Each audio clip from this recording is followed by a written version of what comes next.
السلام علیکم۔ میرا آج کا ولاگ آپ سب کے لیے بہت اہم اور خاص ہے۔ آج میں صرف دنیا کی باتیں نہیں سناؤں گی بلکہ 10 محرم کو جو واقعہ پیش آیا، حضرت علی اصغر کی شہادت اور امام حسین کی شہادت، یہ دو واقعے میں آپ کو سناؤں گی۔ آج 10 محرم کے دن کربلا کے اس واقعے کو یاد کریں گے جو ہر ماں کا دل ہلا دیتا ہے۔ 10 محرم یوم عاشوراء، کربلا کے میدان میں 3 دن سے پانی بند تھا۔ خیموں میں چھوٹے بچے پیاس سے تڑپ رہے تھے۔ امام حسین ننھے سے پھول حضرت علی اصغر کو لے کر لشکر یزید کے سامنے گئے اور فرمایا، تمہاری جنگ مجھ سے ہے لیکن یہ بچہ بے قصور ہے۔ اگر تمہیں مجھ پر رحم نہیں تو اس معصوم پر رحم کرو، اسے ایک گھونٹ پانی پلا دو۔ مگر یزید کا دل اتنا سخت تھا کہ اس نے التجا نہیں سنی بلکہ پانی پلانے کی بجائے 6 مہینے کے بچے کے حلق پر تیر چلا دیا۔ وہ چھوٹا بچہ امام حسین کی گود میں شہید ہو گیا۔ امام نے اپنے بیٹے کا خون ہاتھوں میں لیا اور آسمان کی طرف اٹھا کر کہا، یا اللہ، اگر تم مجھ سے راضی ہے تو مجھے اس قربانی کا غم نہیں۔ امام حسین ننھے سے پھول کو اٹھا کر خیموں کی طرف لوٹے۔ حضرت بی بی زینب اور بی بی رباب جب چھوٹے بچے کو اس حالت میں دیکھتی ہیں تو دل پھٹ جاتا ہے۔ خیمے میں صرف رونے کی آواز نہیں تھی بلکہ صبر بھی تھا، کیونکہ سب جانتے تھے کہ یہ قربانی دین کی حفاظت کے لیے ہے۔ حضرت علی اصغر کی شہادت ہمیں سکھاتی ہے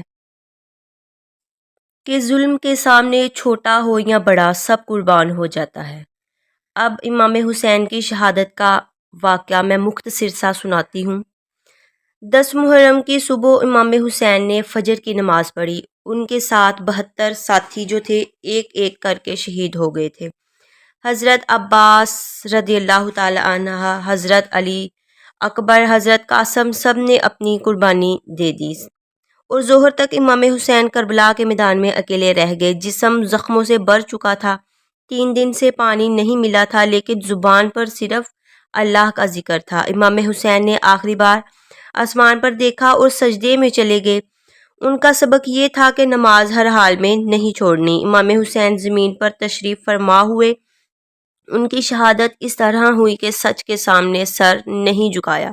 میں شہادت کی تفصیل بیان نہیں کروں گی، مجھ گناہگار میں اتنا حوصلہ نہیں کہ اس دکھ بھرے قصے کو تفصیل سے سنا سکوں۔ بس اتنا کہوں گی کہ امام حسین زندہ ہیں اپنے سبق کے ساتھ، وہ سبق جو کربلا کے میدان میں انہوں نے ہمیں سکھایا، اور قیامت تک امام حسین کا نام اسی طرح زندہ رہے گا۔ امام حسین نے فرمایا، اگر دنیا میں تمہیں غم ملے تو میرے غموں کو یاد کر لینا، تمہارے غموں کا بوجھ ہلکا ہو جائے گا۔ آپ سب کو نیا اسلامی سال مبارک ہو۔ اللہ پاک اس سال کو سلامتی والا سال بنائے اور ہمیں 5 وقت کا نمازی بنائے، دین کے لیے قربانی دینے کی توفیق عطا فرمائے۔ ویڈیو اچھی لگی ہے تو لائک کریں، شیئر کریں، چینل کو سبسکرائب کریں۔ اللہ حافظ۔